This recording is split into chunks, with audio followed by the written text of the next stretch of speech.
Hi, I'm Murrye Bernard, writer, architect, and contributor to Alcon Lighting's Insights and Language of Lighting. I recently sat down with Francesca Bettridge, senior lighting designer and principal at Klein Bettridge Bernstein Lighting Design in New York, for a thoughtful conversation on the evolving role of lighting in shaping experience, architecture, and human connection. We talk about her design philosophy, the collaborative nature of lighting, and how thoughtful illumination can transform both space and perception, balancing technical precision with emotional impact. I hope you enjoy it. Well, yeah, thank you again for agreeing to speak with me. I've been familiar with you and your firm's work for a long time, and so I was really thrilled you agreed to do this. Especially close to my heart, that you worked on the William J. Clinton Presidential Center. I actually grew up in Arkansas, and I worked for the firm after I graduated architecture school. I worked for the local architect on the project. So, and it was really a beautiful project. And I especially remember the lighting because I remember seeing the artichoke pendants, and I was really obsessed with the artichoke pendants at the time. So. Throughout my career, I've tried to get those on different projects, and I've been successful. Whenever I have been successful, it's been great. That's awesome. And they also make, and this I never got on a project, they make the artichoke in diffuse glass. Oh wow, I bet that's beautiful. I haven't seen that. And expensive. Yes, they're all believe. I looked into getting one for myself, and I was like, maybe later. Yeah, I know. So no, I love their line. Yeah, really beautiful. So I'm glad to have the opportunity to talk to you about lighting. Yeah. And I remember at the opening of the Clinton Library, it was pouring rain. It was really terrible weather. I remember that too. I didn't get to go, but I watched it on TV. So yeah, I do remember hearing it. It was fun anyway. Yeah. And I remember the next day, I was in the building, and Clinton came in. He came walking in. It was really like Elvis had come entered the building.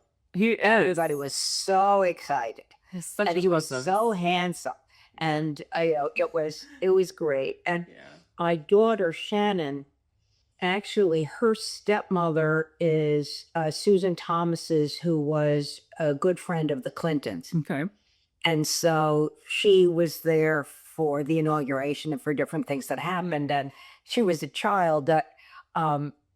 But she would call up, and Hillary would say to her, "Shannon, why don't you come down and visit us down at the White House?" And she would say, "I've really been very busy." The innocence of it all. But there was, I don't know if you remember, there was a point where they had a list of all the people that had stayed at the White House for the Clintons. You know, as this was a big to-do. You know, this was so outrageous. And Shannon, as a child, was one of the people on the list. Oh, wow. Yeah, so that it just shows you how silly those things are. So, what a great story, though. That's awesome. Yeah. And also, Shannon, she went to the University of Michigan. And it was supposed to be Bill Clinton giving the address, but it was Hillary instead, and which was wonderful. And she came in. I was surprised by how beautiful she was. I mean, you didn't get that on the TV. I mean, we're all age, but at that point, how beautiful she was. And that what Shannon's stepmother said was that everything that Hillary Clinton says is extemporaneous. She is so smart that she doesn't write down anything. It's in there, in that breath. So those are my Clinton stories that I that's all. I like the architects very much too. Yeah. Were the architects. Well, now they're ENIAC. Yeah, it's funny enough. I worked for the local architect, which is Polshek, Polk Stanley was the local architect, and then I went on to work for Polshek in New York later in my career as in the marketing department. I kind of switched over from being an architect to writing about architecture. So I've actually worked for both of the firms that worked on that project, funny enough. But so now it's lovely to actually get to meet the lighting designer behind it as well. So yes, it was a great project. Sometimes I look back at a long career, and there are certain things that I am very fond of and proud of. you've worked on some of the most iconic commercial and LEED certified projects in the world. Looking back, what defining moment or project most shaped your approach to lighting design? Look back, I was really shaped by my experience speaking and learning from different people that opened my eyes to the how that really served as the foundation as to how I approach design. And for one, it was Carol Klein, who was my partner, my first partner, my friend, and my mentor. He was a wonderful, really one of the pioneers of architectural lighting design. He started out at SOM, and then he was lent out to Edison Price to work on the lighting for I think it's Central Savings Bank. And then he stayed on with Edison Price for the next 15 years as the vice president of design there. And then he went out on his own. And I was attending a design school I set up. I was actually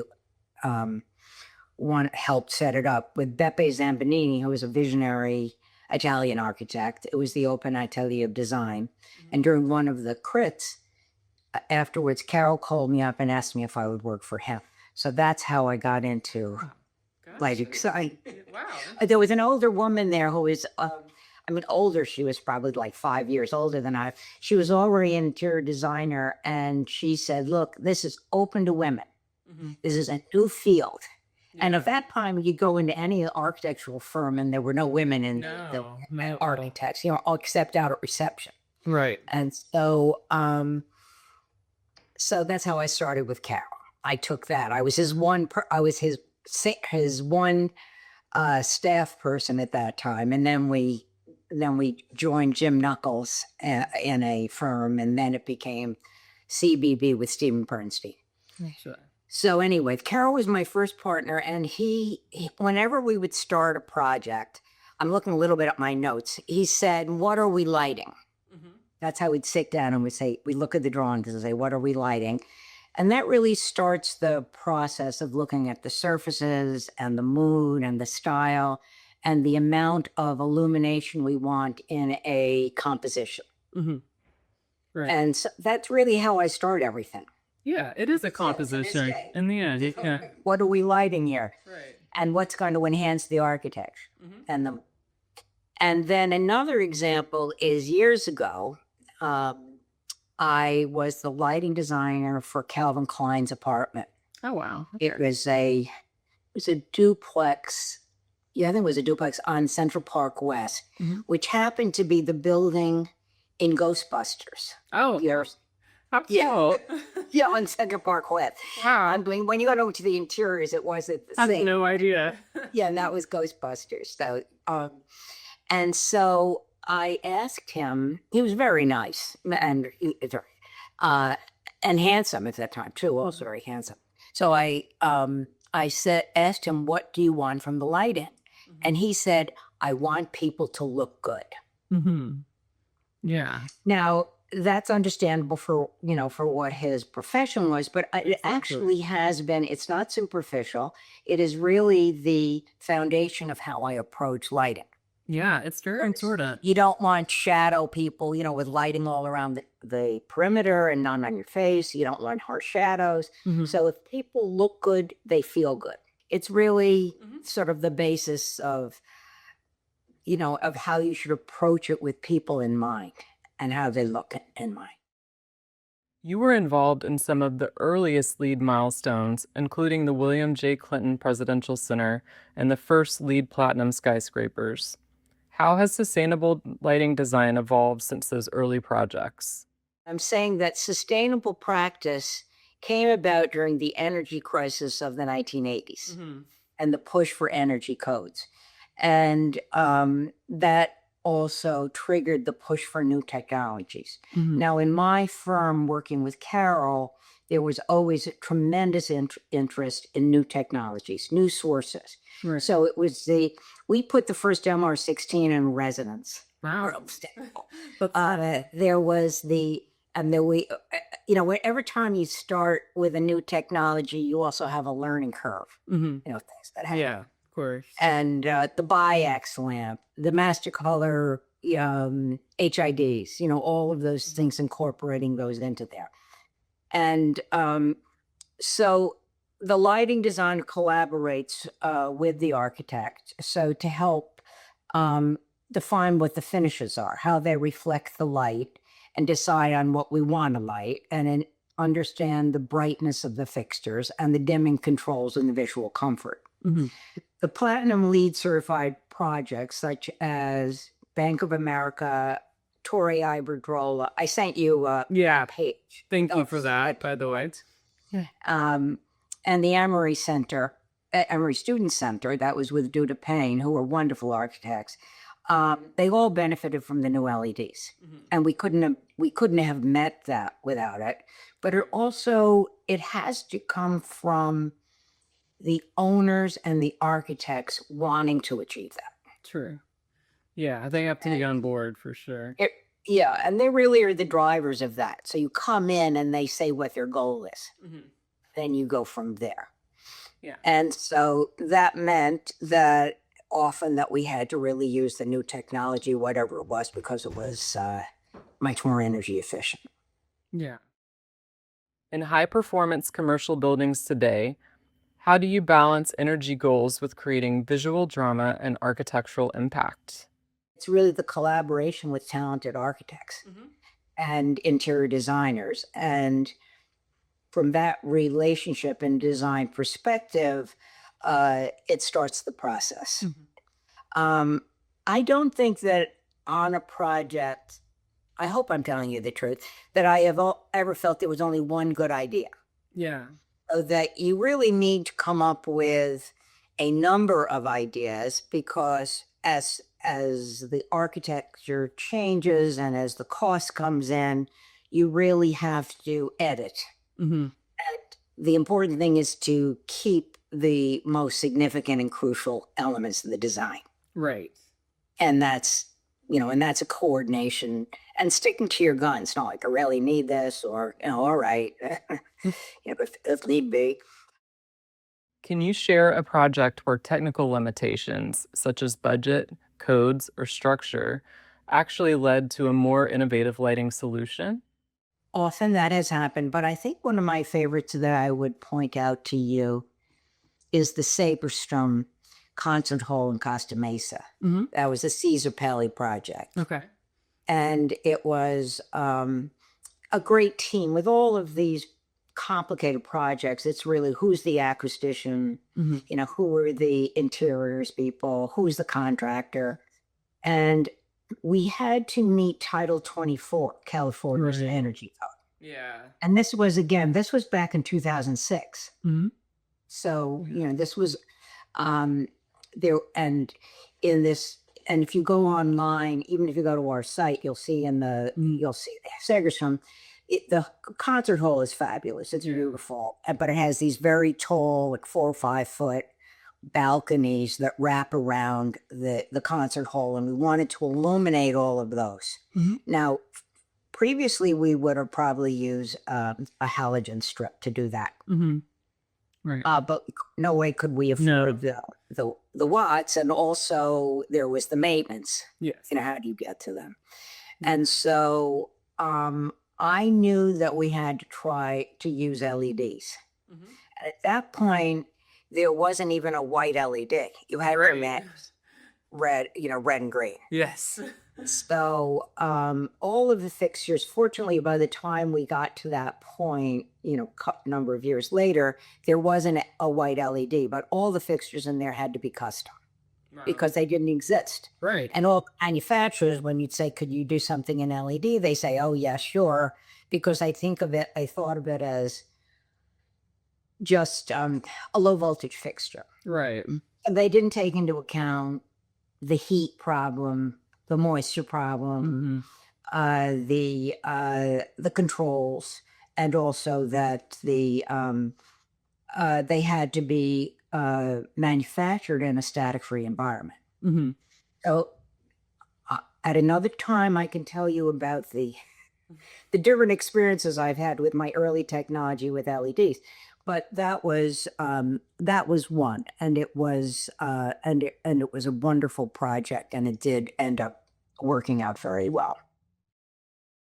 On large commercial towers, how do you approach lighting differently at the city skyline level versus the pedestrian experience at street level? Interesting aspects of my career that I think are well kept secrets. Okay. I would love And to hear that.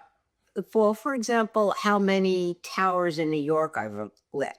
Yeah. You know, I did Bloomberg, I did Seven World, I did Time Warner, I did Bank of America, I did 2 Penn, I did 11 Penn, I did 1 Penn. I mean, I've done a lot of towers. Done a lot. And Seven World, I've always been a huge fan of. It's so beautifully lit. It's really a nice project. And I've also done a lot of projects in Austin. And I'm finishing up at this point, KPF's the architect with HKS. I'm finishing up, which will be the tallest tower in Texas. Wow. I'm actually in Texas right now. Oh, are you in Austin? Unfortunately, no. I'm outside of Dallas, but Austin's a lot more fun. I did live most of my adult life in New York City, so I'm probably more familiar with those projects than any others. But well, the one we just finished was the Republic. Okay. It's very beautiful on the skyline. Nice, yeah. Yeah, that was Duda Payne, architect. Yeah, okay. So, you're asking about skyline versus pedestrian. That's street level. Yes. So when we designed the night imagery for a tower, the lighting is seen in the long view. And so the choices are made to articulate the architecture from the middle ground and the far ground. Right. That's how we're viewing it. And it's important to understand the context. And by that, I mean, what are the surrounding buildings and neighborhoods? And is it color changing, which mostly people want now? They do. And what are the materials of this facade? Because I'm often given an all glass facade. Yes, that's got to be challenging. And so what I've developed years ago, again, another Caesar Pelli job is at Cira Centre in Philadelphia, where they wanted it to be a prism like, but they didn't want anything actually applied, obviously, to it. In the between the facade and the next layer, we put an LED grid. Oh, okay. That were before you had LED grids. Yeah. And so you see, by day you don't see anything, but by night you see that. And we only did it on the orthogonals, so that it really articulates the facets of the building. Yeah. So that was again early uses of the LED. So the all glass buildings have very special challenges, and that's basically what almost all you see now. Yeah. At the pedestrian level, you need to take into account the light levels, what the codes are for safety for people walking. You want to make sure you see people coming towards you. And it's also wayfinding and how people look. And how does the design that you're doing at the pedestrian level relate to the interior space? I mean, is it a transparent facade? So how does the interior and the exterior work with each other? Right. And how is that transition made? Yeah. Or is it something that's like almost a secret? You know, you go in and it's a completely different experience. Right. So it's the interaction of the pedestrian spaces with the interior spaces is really what we look at.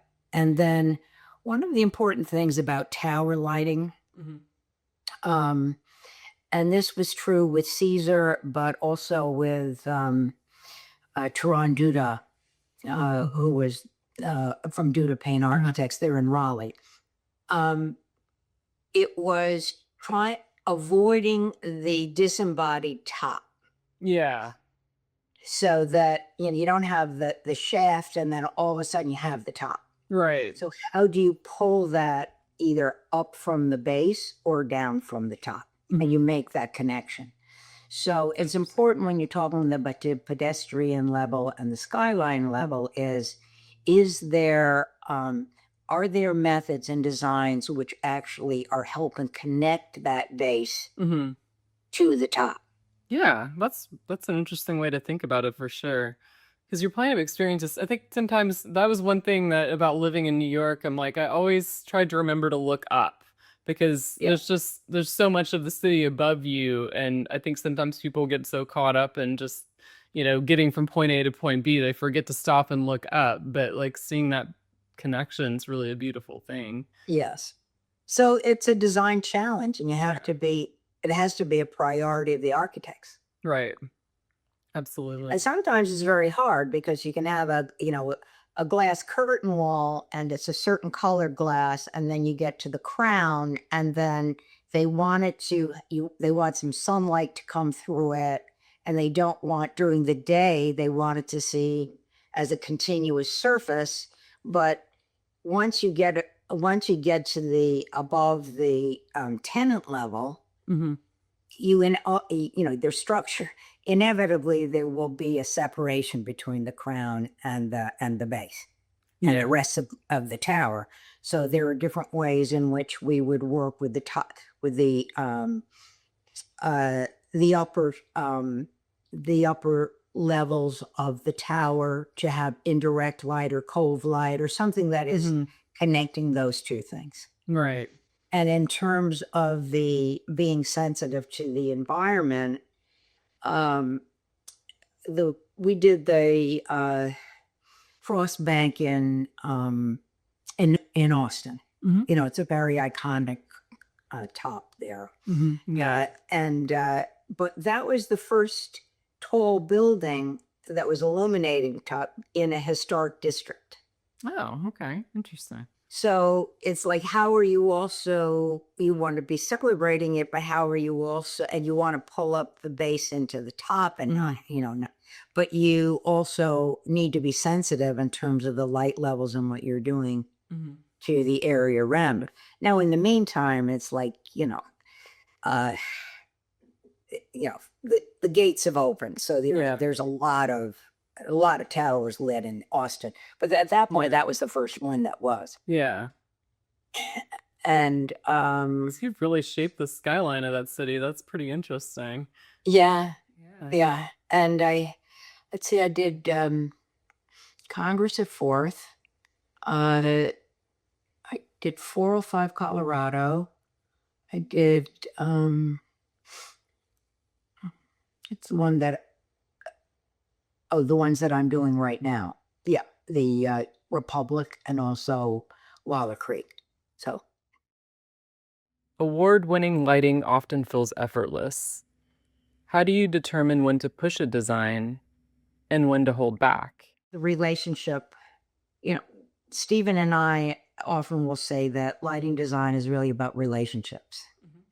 It's really about how you can communicate with the architects. And hopefully it's a good, positive one. Usually it is. I mean, I'm very grateful in my career that I get to work with smart people. Right. Yeah, it helps for sure. Not everybody can say that. And often the owners, guide the narrative also. So this is a story I'm going to tell you about Caesar. One of my favorite buildings I was talking about before was Segerstrom, the concert hall, which has this wonderful curving glass facade, and you look inside of it into the lobby and atrium there, and you see the curving balconies, and then there is a big central open space. And the goal was to enhance the transparency. So the way you do that is you light the back walls so that it starts to dissolve the facade, the clear facade with the inside. And the ways in which you do it is to be lighting the back walls or lighting the fronts of balconies, bringing the eye in there. And the architects in charge of the design told me at that point that Caesar, he didn't want a big pendant or chandelier in that big open space. Right. And so in those days, the way we would get across our ideas in presentations, it wasn't PowerPoint. We would do drawings. Yeah. Very large drawings on what we used a gray paper that had a little bit of a nib to it, and then would print the architecture on it, and then we would go in with colored pencils with different yellows and whites and things like that to get across all of the ideas, and that's how we did it. Yeah. And we had at that time we had very talented people working for us, but there was one who she just drew beautifully, and so I said to Jiang, why don't you sketch in this, for the different schemes we showed, do one scheme where you're sketching in sort of an abstract pendant or chandelier in this big space, in that big open space. And so when we pinned it up and Caesar was looking at it and he said, Francesca, I didn't think I wanted anything here, but I like this. Yeah. I want that. Yeah. And so sometimes you don't know till you see it. So you sometimes have to, you have to be able to give them choices and risks. Yeah. So I said, well, what would you want it to look like, Caesar? And he said, I imagine it as a string that comes down with a little light, like a little halogen light at the end of it. But it's dropping like 40 feet, 40, 50 feet. And it ended up being a big spiral. You can look at it, online. It's a big spiral that's 40 feet wide. And so what we did instead of the strings, they had to be stainless steel rods that came down. Yeah. And of course, there was the voltage drop and everything. And then again, it couldn't just be a little sparkly dot at the end in that scale. Right. So we ended up working with them and they designed a custom baccarat crystal. Wow. Which I still have a sample of. Oh, nice. And so you have the rods that come down, and then at that point, again, there wasn't a white LED when we started this. It was going to have to be combining the red and the green and however. But by the time we did this, there was a white LED. Ah, okay. So it comes down into one white LED, which illuminates this beautiful crystal. Wow. But also, it was in an earthquake zone. Yeah. So we had to take that into account so that there are then, ways of very thin rods and wires that go around. And so to keep it from going crazy, isn't great. I would be swinging all through the space. But so that was one example that is one of my favorites. And Caesar was like that. Sometimes I would go when I would another project, I would show him an idea, and he was so courtly and so smart and just inspiring. And he'd look at it and he'd say, "Thank you, Francesca. I didn't think of that. Not quite right for this project, but I appreciated you showing it to me."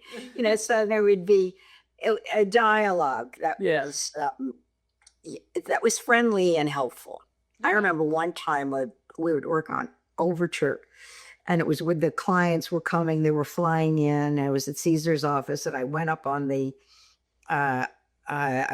train from New York, and I had put the portfolio up on the above, and then it was the last stop, and I got out and I got into the cab and I realized, oh my God, I left it all on the train. Oh no. Oh my God. I almost had a heart attack. And so I ran back in and they had already closed the train, and they said have to go back to New York, and I was crying, and anyway, somebody home got it, and I ultimately got it. And Oh, that's amazing. I went panting into to Caesar's office, and I told him what had happened. Yeah. And he told me of a story where he was, I wonder what building it was. They were going down, they were flying down, and they had their presentation material, but it was the wrong one was picked up. The wrong portfolio was picked up. It was somebody else. And they got to put it up. So, it's nice when you can have human moments. Yes. Everybody's got one of those stories. Human moments with great people. Yeah. You've seen major shifts from early lead era systems to today's LED and smart controls. What technological advancement has had the most meaningful impact on your workflow? Yeah, we touched on that a little bit. They weren't even white to begin with, so there's been so many changes since then, Yes, and a lot to adapt to. I mean, it seems like every time I turn around, I'm writing a new article on LEDs. I'm like, whoa, it's like a completely different. Yeah, it changes every 6 weeks, right? Yeah, it's crazy. Yes, I mean, there have been times when a project is going on for like 5 or 10 years.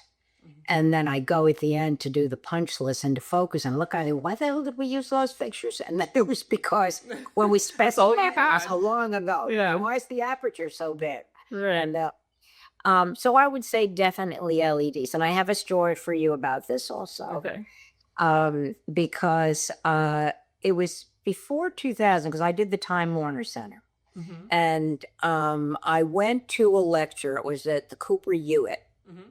And no, not Cooper Union. It was the Cooper Union. Cooper Union. It was the Cooper Union. Okay. And it was a Hewitt Packard engineer Mm-hmm. who was giving a talk on light sources. And at that point, LEDs were starting to be used as indicator lights, but they weren't used in any other way. Right. And he was saying that the difference with an LED is it's not a incandescent that heats up, it's electronics. Mm-hmm. Yeah. And so he had something that looked almost like a flashlight. Mm-hmm. And he beamed it one red, very thin beam across this entire auditorium. Yeah. And I was just amazed. Mm-hmm. I went back to the office and I said, I know what the future of lighting is. Mm-hmm. It's called LED. Yeah. Definitely. And that was the beginning of our many misadventures and adventures with LEDs. Yeah. So as I was starting the Time Warner project, and I went in, they were to make a presentation about the lighting concepts. I went into a room, 50 men. I was the only woman, and very long table. Mm-hmm. And I had gotten this simple strip of LEDs from somewhere. Mm-hmm. And I said to them, you're building towers for the next century. Mm-hmm. This is the light source of the next century. Yeah. It's called LED. And they said, okay. So that's how I incorporated it into it. But it was a tough learning curve on that again. Yeah. Because I think that the meaningful things, as in the controls, have had a big impact on our work. Oh yeah, I'm sure. And then that the controls are much more complicated. Mm-hmm. And even though LEDs are all dimmable, the controls are much more costly. They are, yeah. And you have to be very good at it. You have to be very good at your research and really understand the drivers and understand how they work with the LEDs. Mm-hmm. And so there's a lot of development work that goes into it and a lot of documentation to make sure it goes smoothly. Yeah. And that really separates out, I think, the wheat from the chef. Right. And the other thing that I have noted here is AGI, computer analysis of lighting concepts. The way we used to do it by hand, but then the early controls, or I'm trying to remember what the early computer program was called.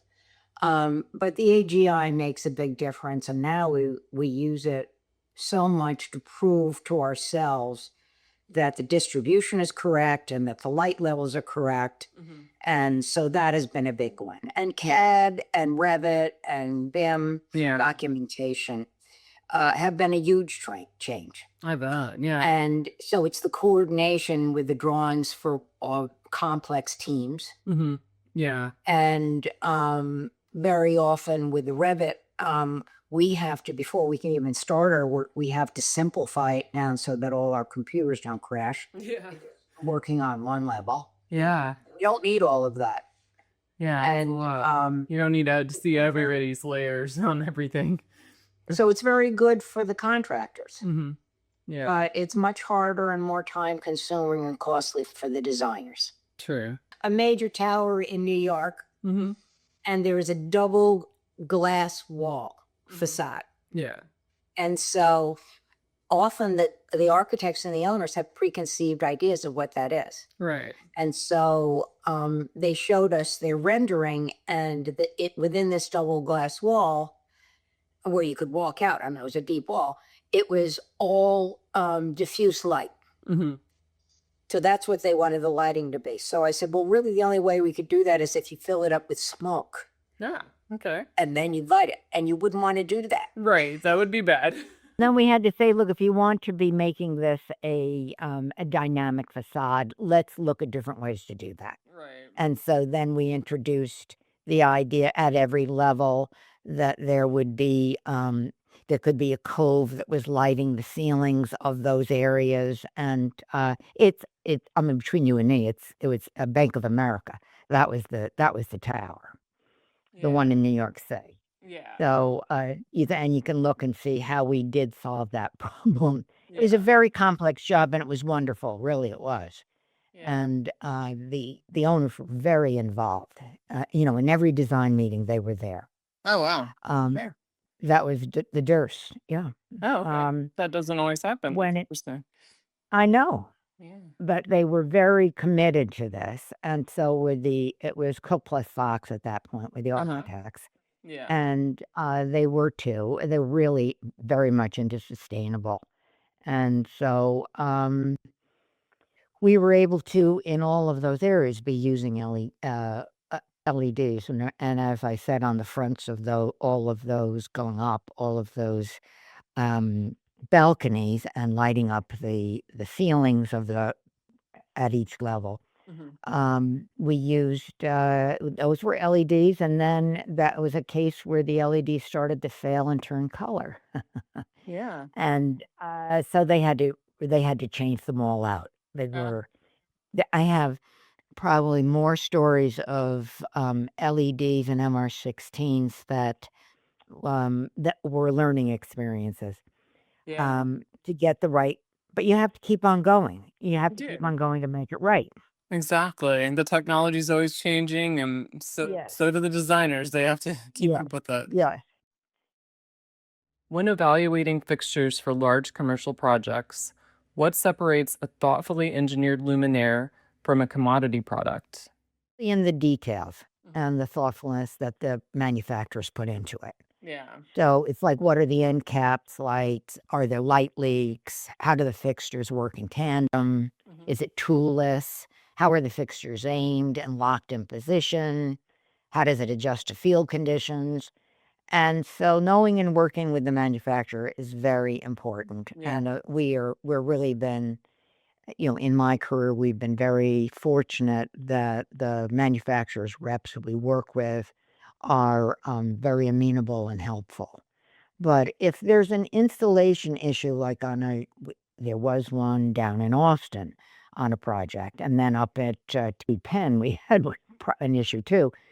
And you get in touch with the manufacturers, if they're willing, if they send a representative into the site to work it out with the contractors and to the electricians, and then maybe go back and custom make some kind of baffle or detail that's going to work. And they're doing all of this for the job, then I know that I want to use their products.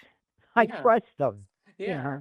because it really, again, it comes down to the respect, cooperation, and coordination. Yeah. And so What will define premium commercial lighting in the next decade? it's, I don't know, and it's this decade and the next decade that it's the importance of the family of the fixtures, with the matching apertures, and providing even more efficient fixtures and using fewer watts and delivering more lumens. I mean, New York State now has a new energy code Yeah. that's sometimes the unintended consequences of good thinking means that it really hurts the design Yeah. until they come up with more efficient fixtures. That's true. I'm Yeah. just my personal opinion on that.